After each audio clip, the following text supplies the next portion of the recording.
सुख और चतुरानन कहे सुख। राज्य में आई तो पूछने लगी ये कौन है? महाराज ने कहा ये हमारी धर्म पत्नी है। सुरुचि ने कहा ये पत्नी घर पे रहेगी तो मैं नहीं रहने वाली।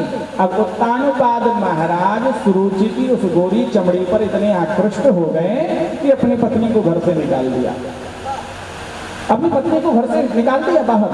और जब अपनी पत्नी को घर से बाहर निकाला उस समय सुनीति मैया गर्भवती थी।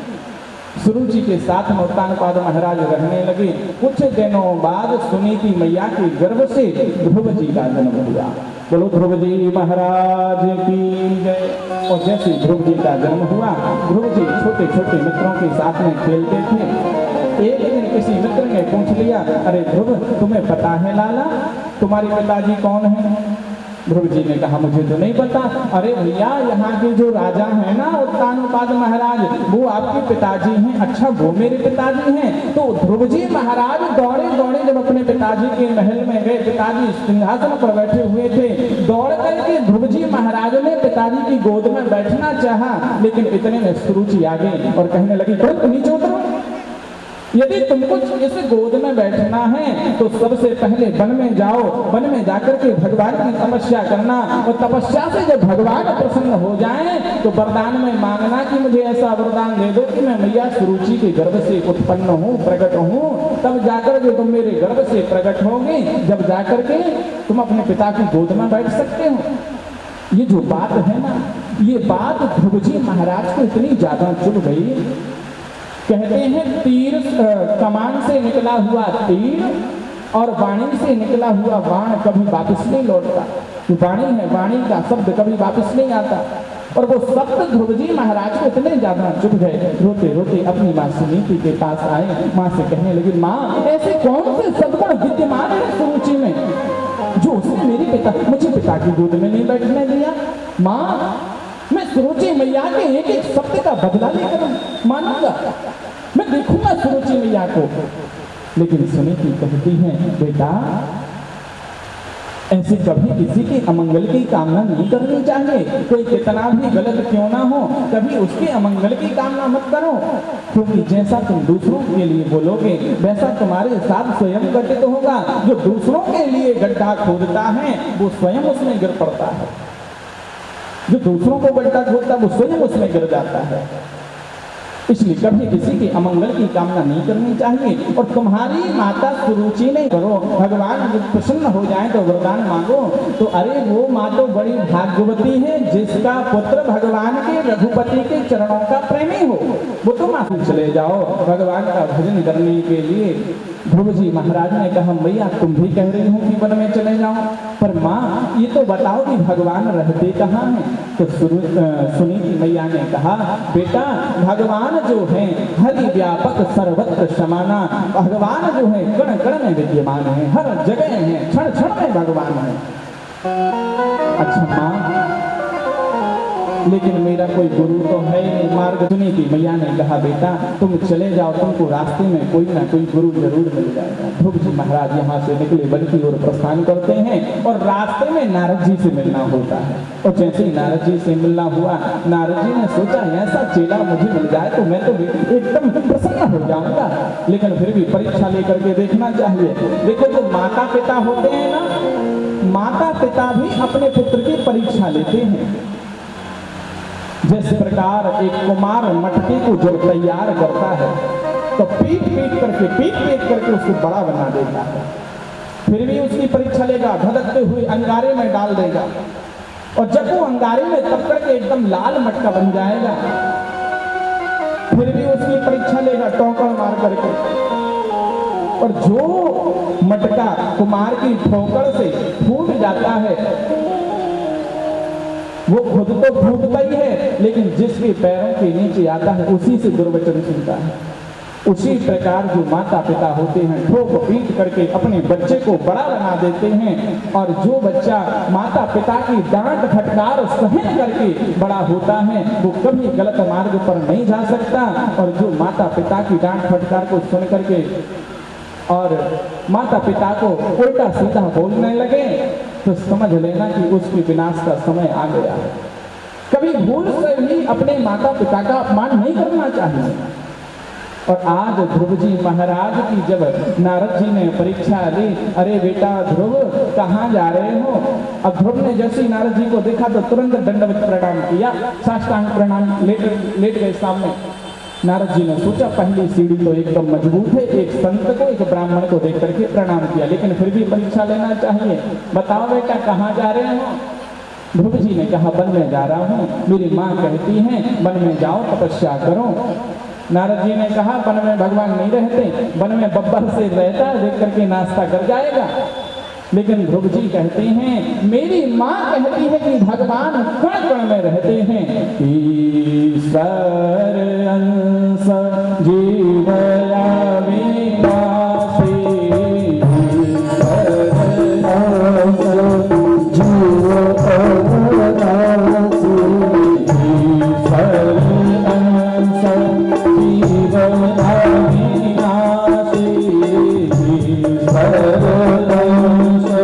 ईश्वर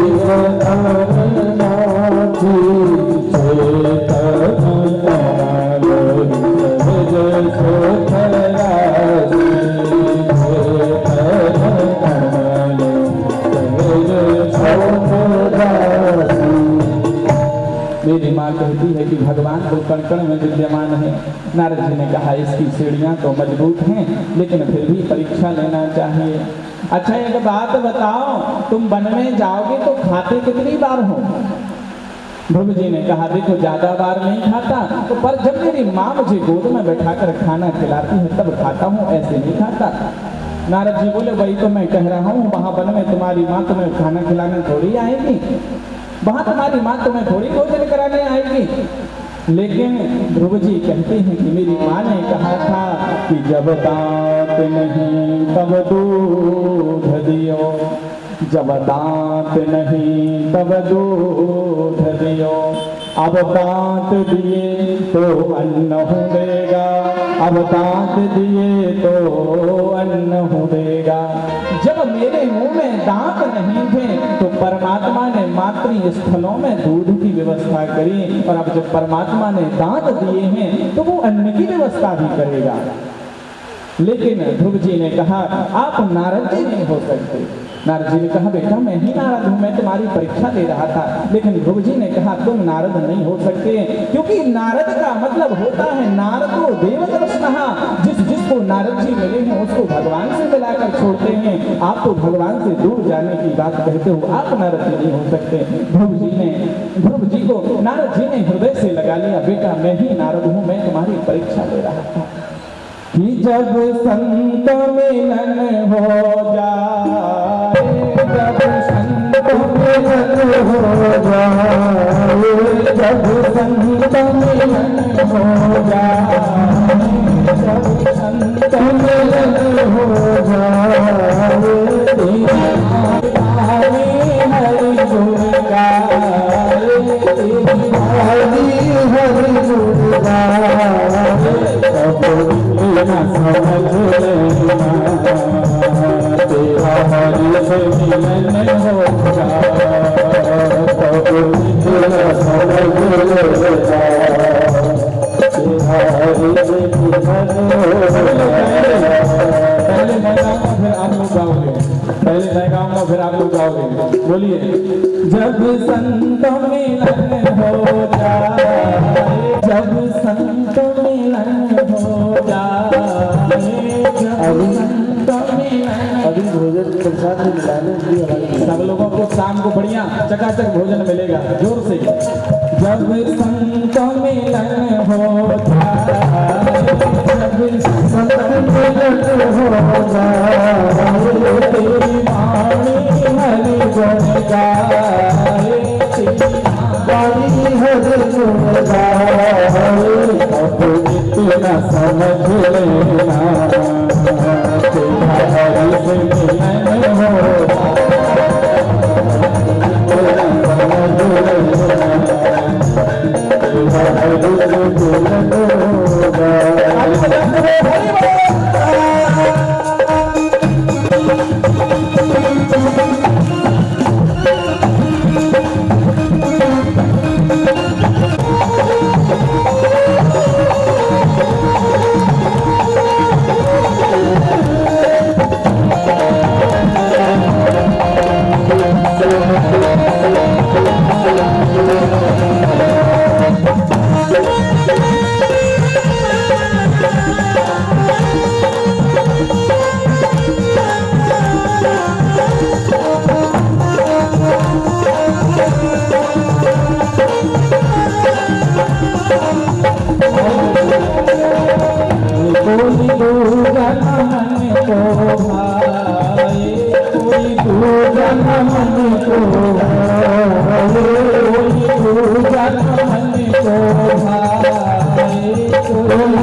किसी को जब संत मिलता है तो ना तो किसी पे क्रोध आता है ना किसी पे गुस्सा आता है, नहीं क्रोध किसी पे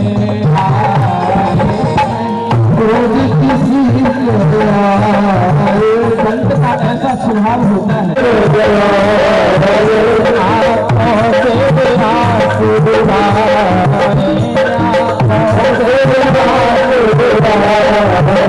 सब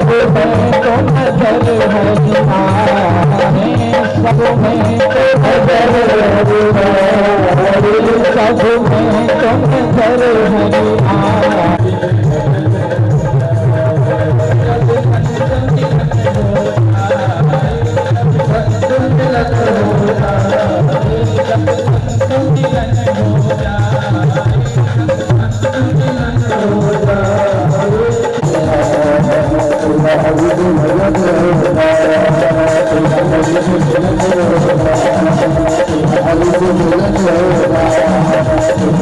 में तो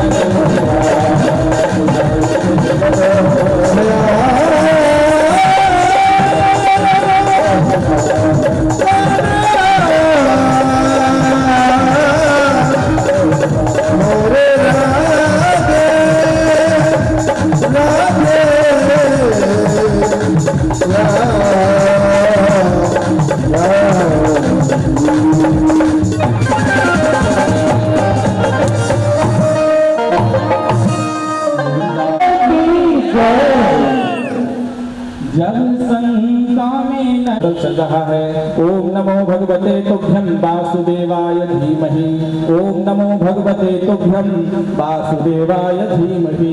ओम नमो भगवते तुभ्यं वासुदेवाय धीमहि। निरंतर मंत्र का जाप चला। पहला महीना व्यतीत हुआ, दूसरे महीने में फलों को छोड़ दिया, केवल जल पी करके तपस्या करने लगे। दूसरे महीने में भी जल पी करके तपस्या कर रहे हैं, मंत्र नहीं छोड़ा, मंत्र का जाप निरंतर चल रहा है। और तीसरा महीना जैसे ही प्रारंभ होने को आया तो जल को भी छोड़ दिया।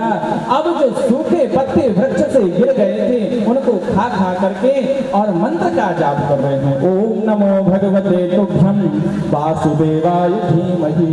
ओम नमो भगवते तुभ्यं वासुदेवाय धीमहि। मंत्र का जाप निरंतर चल रहा है, मंत्र का जाप नहीं रुक रहा है। चौथा महीना जैसे ही प्रारंभ होने को आया, उन सूखे पत्तों को भी छोड़ दिया। चौथे महीने में केवल वायु का सेवन करते हैं और मंत्र का जाप चल रहा है। चौथा महीना समाप्त हुआ। पांचवें महीने में हवा को भी पीना छोड़ दिया। अब तो श्वास को अवरुद्ध करके, श्वास को रोक करके और मंत्र का जाप करने लगे। ओम नमो भगवते तुभ्यं वासुदेवाय धीमहि। ओम नमो भगवते तुभ्यं वासुदेवाय धीमहि। ध्रुव जी कितने वर्ष के थे? 5 वर्ष के। और 5 वर्ष के ध्रुव जी ने 5 महीने में गोविंद भगवान को प्राप्त कर लिया। जैसे ही अपने श्वास को रोका, श्वास को रोक करके मंत्र का जाप किया, देवता लोग भगवान की शरण में गए और भगवान ने सभी देवी देवताओं की प्रार्थना सुन करके और आज नारायण 5 वर्ष के ध्रुव जी के सामने प्रकट हो गए। बोलो लक्ष्मी नारायण भगवान की जय। जैसे ध्रुव जी महाराज के सामने नारायण प्रकट हुए हैं, अब तो धीरे धीरे करके 5 मिनट हुए, 10 मिनट हुए, ध्रुव जी तो नेत्र ही नहीं खोल रहे। फिर भगवान ने जब देखा कि ध्रुव जी नेत्र क्यों नहीं खोल रहे हैं, तो अंदर हृदय में देखा कि हृदय में तो ध्रुव जी की नारायण की छवि बैठी हुई है। तो नारायण ने जो ध्रुव जी के हृदय में छवि थी उसको हटाया और जैसे ही सामने ध्रुव जी ने नेत्र खोलकर देखा तो शंख चक्र गदा पद्म धारण किए हुए नारायण भगवान के दर्शन हुए। अब जो ध्रुव जी हैं वो नारायण को देख रहे हैं, नारायण ध्रुव जी को देख रहे हैं, बोल किसी से कोई नहीं रहा है। नारायण भगवान ध्रुव जी को देख करके हंसने लगे। भगवान की हंसी को देख करके ध्रुव जी हंसने लगे। ध्रुव जी की हंसी को देख करके जो देवता लोग खड़े थे वो हंसने लगे और देवताओं की हंसी को देख करके सुखदेव जी हंसने लगे और सुखदेव जी की हंसी को देख करके जो वहां पर राजा परीक्षित थे जो कथा श्रवण कर रहे थे वो भी हंसने लगे। अब हंसी आई क्यों?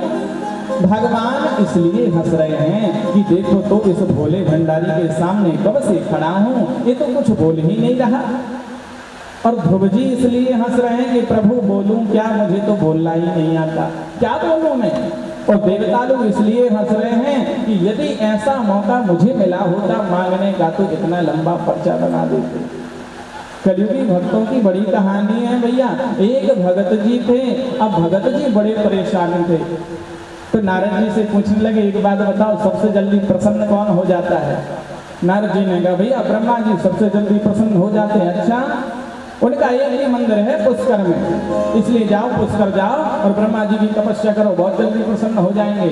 अब भगत पहुंचा पुष्कर, जाकर के ओम ब्रह्मणे नमः, ओम ब्रह्मणे नमः, ओम ब्रह्मणे नमः। भैया 3 महीने तक घोर तपस्या करी। 3 महीने तपस्या करने के बाद में जैसे ही ब्रह्मा जी सामने खड़े हुए, अरे भैया ब्रह्मद्रोही वरदान मांगो, क्या वरदान चाहिए, वरदान मांगो। तो भगत कहने लगा, अब भगत तो कलयुगी था, ब्रह्मा जी नहीं जानते थे कि कलयुगी भगत यदि 1 रुपया चढ़ा दें तो 1 लाख मांगते हैं। भगत जी ब्रह्मा जी नहीं जानते थे। ब्रह्मा जी ने कहा भैया ब्रह्मद्रोही वरदान मांगो, क्या वरदान चाहिए? तो भक्त ने कहा प्रभु देखो आपके दर्शन हो गए, अब मैं और क्या इच्छा करूं? तो ब्रह्मा जी ने कहा सुनो, क्या तुम ये सोचते हो कि खाली नारायण वरदान दे सकते हैं? अरे भैया मैं भी सृष्टि का मालिक हूँ, मुझसे भी एक बार मांग कर देख लो। सुनो तुमने 3 महीने तपस्या करी है तो 3 वरदान मांग लो। अब भगत ने कहा चलो ठीक है, 3 बार मांगने का मौका मिला है, मांग लेते हैं। भक्त ने कहा पहला वरदान मुझे ये दे दो कि मेरा बढ़िया बंगला बन जाए, दूसरा वरदान ये दे दो कि मेरी शादी हो जाए, और तीसरा वरदान ये दे दो कि जब चाहूं तब 3 वरदान फिर मांग लो। अब ब्रह्मा जी सोचने लगे भैया ये बड़ा अजीब भगत मिला, पहले का तो निपटाता नहीं, आगे का रिजर्वेशन पहले कर दिया और मांगा भी इस ढंग से कि मैं मना भी नहीं कर सकता। अब तो भैया भक्त की शादी हो गई, बंगला बन गया। एक दिन नई डिस्टेम्बर करवाया था, पुताई करवाई थी, इतने में इंद्रदेव ने बारिश कर दी। अब बारिश से क्या हुई महाराज, पूरा डिस्टेम्बर धुल गया। अब तो पुताई वाले को काय को बुलाए, है ना अपना ब्रह्मा, ओ ब्रह्मा जी दौड़े चले आए, हाँ जोड़ कर कहो भगत क्या बात। बोले देखो अभी नया डिस्टेम्बर करवाए थे, सब धुल गया। पहला वरदान मुझे ये दे दो कि मेरे बंगले पर कभी भी बारिश ना हो, और सुनो मार्केट जाना पड़ता है, पैदल जाना पड़ता है, गाड़ी नहीं है। दूसरा वरदान ये दे दो कि मेरे यहाँ कार आ जाए, और तीसरा वरदान ये दे दो कि जब चाहूं तब 3 वरदान मांग। ब्रह्मा जी बड़े चक्कर में फंस गए भैया, पहले का तो निपटाता नहीं है, आगे का रिजर्वेशन पहले कर लेता है। अब तो मच्छर भी काटे तो काय को डॉक्टर के पास जाए, है ना अपना ब्रह्मा। ब्रह्मा जी दौड़े दौड़े नारायण की शरण में पहुंचे, प्रभु कृपा करो, उस भक्त ने तो ऐसा फंसा दिया है मुझे, बताओ सृष्टि का मालिक होते हुए भी 2 कौड़ी का नौकर बना के रख लिया मुझे। डॉक्टर के पास बुखार आता है, डॉक्टर के पास नहीं जाता। नारायण ने कहा बड़ा वरदान देते फिरते हो, बड़ा वरदान देते फिरते हो, जाओ अब और वरदान दो। ब्रह्मा जी ने हाथ कान पकड़ लिए, प्रभु एक बार गलती हो गई, अब ऐसी गलती नहीं होगी। नारायण ने कहा चिंता मत करो, मैं करता हूँ कुछ व्यवस्था। अब नारायण भगवान ने सरस्वती मैया को बुलाया, हे सरस्वती माँ आप आकर के भक्त की जिह्वा पर विराजमान हो जाओ। सरस्वती मैया भक्त की कंठ पर, भक्त के कंठ पर विराजमान हुई, और जैसे ही भक्त ने ब्रह्मा जी को बुलाया, अरे ओ ब्रह्मा जी दौड़े दौड़े चले आए, हाथ जोड़कर कहने लगे कहो भगत क्या बात है। बोले देखो ब्रह्मा जी, पहला वरदान मुझे ये दे दो कि मैं भगवान का भक्त बन जाऊं, दूसरा वरदान ये दे दो कि मुझे इस संसार से वैराग्य हो जाए, और तीसरा वरदान ये दे दो, अब 2 मिनट के लिए रुक गए। सो ब्रह्मा जी पत्थर कांपने लगे। ऐसा तो नहीं कि आगे का रिजर्वेशन फिर कर ले। इतने में भक्त ने कहा, हे ब्रह्मा जी मुझे तीसरा वरदान दे दो कि मुझे इस संसार से मुक्ति मिल जाए। ब्रह्मा जी बोले, भैया तू चाहे मुक्ति ले ले चाहे मुक्ति ले ले, मेरा पीछा छोड़। तो देखो भैया, ये कलयुगी भगत हैं, और भगवान जो भगवान हैं, ऊपर जो देवी देवता खड़े थे वो कह रहे थे, ऐसा मौका यदि मुझे मिला होता तो मैं तो मांगने की बिल्कुल छड़ी लगा देता। और सुखदेव जी इसलिए हंस रहे हैं कि बाहर बेटा ध्रुव, तूने 5 वर्ष की उम्र में और 5 महीने में भगवान को प्राप्त कर लिया। हम लोग हजारों वर्ष तक गोविंद का नाम उच्चारण करते हैं, भगवान के दर्शन नहीं होते, और तूने तो 5 महीने में भगवान को प्राप्त कर लिया। और राजा परीक्षित इसलिए हंस रहे हैं कि वाह, मैं कितना बड़ा सौभाग्यशाली हूँ कि मुझे सुखदेव जी जैसा वक्ता मिला भगवान की कथा सुनाने के लिए। अब यहाँ पर जैसे ही नारायण भगवान ने अपने 5 जन्म शंख को ध्रुव जी के कपोल से स्पर्श करवाया, जैसे ही अपने 5 जन्म शंख को ध्रुव जी के कपोल से स्पर्श करवाया, ध्रुव जी के दिमाग में पूरे ब्रह्मांड का वेदांत का ज्ञान भर गया, वेदांत का ज्ञान भर गया। अब ध्रुव जी ने हाथ जोड़ करके भगवान की दिव्य मंगलमयी स्तुति करी। यौंता प्रविश्य प्रसुप्तां संजीवयत्खिल शक्तिधरा सभाम् अन्यास हस्तचरण श्रवण स्वगादि प्राणान् नमो भगवते पुरुषाय तुभ्यम्। मूकं करोति वाचालं पंगुं लंघयते गिरिं। और यदि व्यक्ति पर आपकी कृपा हो गई तो गूंगा बोलने लग जाता है। पंगुम लंघयते गिरिं, यदि लंगड़े पर कृपा हो गई तो लंगड़ा चलने लग जाता है। और हे प्रभु, हम सब पर ऐसी कृपा बनाए रखना कि जा पर कृपा राम की होई, जा पर कृपा राम की होई, जा पर कृपा राम की होई, जा पर कृपा राम की होई, जा पर कृपा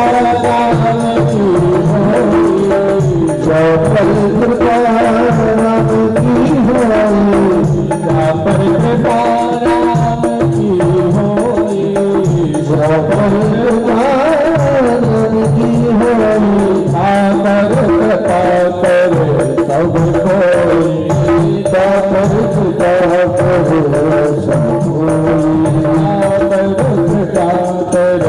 कृपा जिस पर आपकी कृपा हो जाए उस पर सब कृपा करने लगते हैं। और आज जब पिताजी को पता चला, उत्तानपाद महाराज को पता चला कि मेरे पुत्र ने भगवान को प्राप्त कर लिया है, भगवान से वरदान प्राप्त कर लिए हैं, तो हाथी सजवाए, रथ सजवाए, घोड़े सजवाए, जाओ मेरे बेटे को रथ पर बिठा कर लाओ, जाओ मेरे बेटे को घोड़े पर बिठा कर लाओ। और रथ, हाथी, घोड़े जब ध्रुव जी के पास पहुंचे, ध्रुव जी ने कहा, अब रथ पर बैठने की आकांक्षा नहीं है, अब घोड़े पर बैठने की आकांक्षा नहीं है, अब तो बस भगवान का भजन करने का मन करता है, अब तो गोविंद के चरणों में लगे रहने का मन करता है, अब किसी भी हाथी घोड़े की आवश्यकता नहीं है। देखो, जब जेब में 5 रुपए ना हो ना तो कोई 100 रुपए देने वाला भी नहीं मिलता। जेब में जब 5 रुपए ना हो तो कोई 100 रुपए में देने वाला भी नहीं मिलता। और जेब में जब हजारों रखी हो ना तो हजारों लेने वाले 1000 मिल जाते हैं।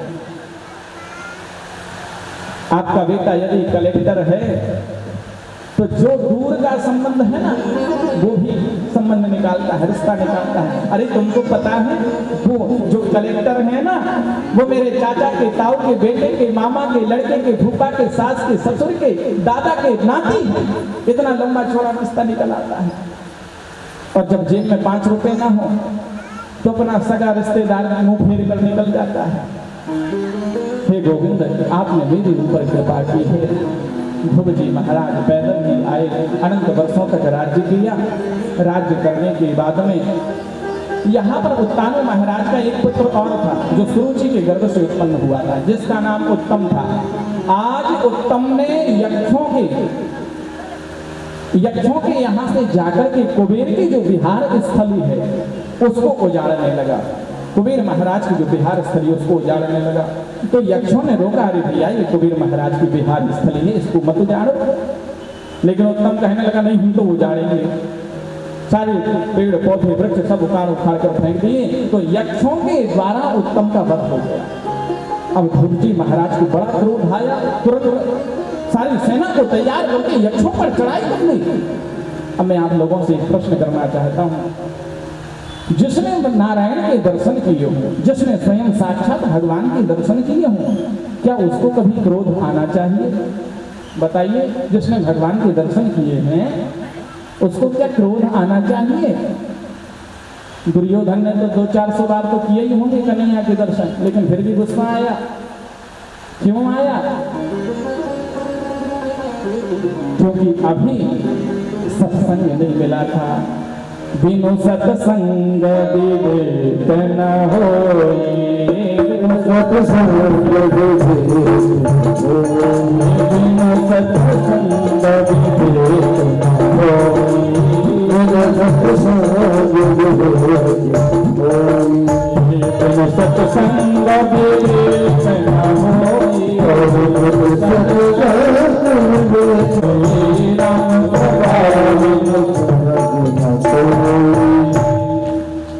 ध्रुव जी महाराज को इसलिए क्रोध आया था क्योंकि ध्रुव जी को नारायण के दर्शन तो मिल गए थे और नारद जी ने भगवान से मिलने का मंत्र भी दे दिया था, लेकिन अभी तक सत्संग नहीं मिला था। और जब तक आप संतों का संग नहीं करोगे तब तक ये क्रोध जाएगा नहीं।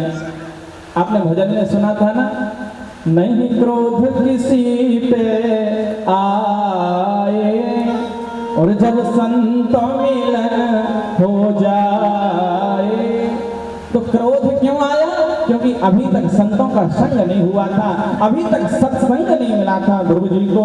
आज मनु महाराज ने जाकर के स्वयं ध्रुव जी को समझाया, बेटा देखो ये हमारे जैसे अनुवर्तियों का ये मार्ग नहीं है, ये क्रोध नहीं करना चाहिए, क्योंकि क्रोध करना मूर्ख व्यक्ति की पहचान है। मूर्ख व्यक्ति के 5 लक्षण होते हैं। क्रोधस्य पंच चिन्हानि गर्भो दुर्वचनम तथा। देखो मूर्ख व्यक्ति के लक्षण, क्रोध करेगा, दूसरे को दुर्वचन बोलेगा, कोई समझा रहा है तो समझेगा नहीं और अपनी अपनी चलाएगा। ये मूर्ख व्यक्ति के लक्षण है। आज ध्रुव जी महाराज को जैसे मनु महाराज का सत्संग प्राप्त हुआ, ध्रुव जी महाराज अपने सेना को लेकर के और अपने राज्य में वापस आ गए।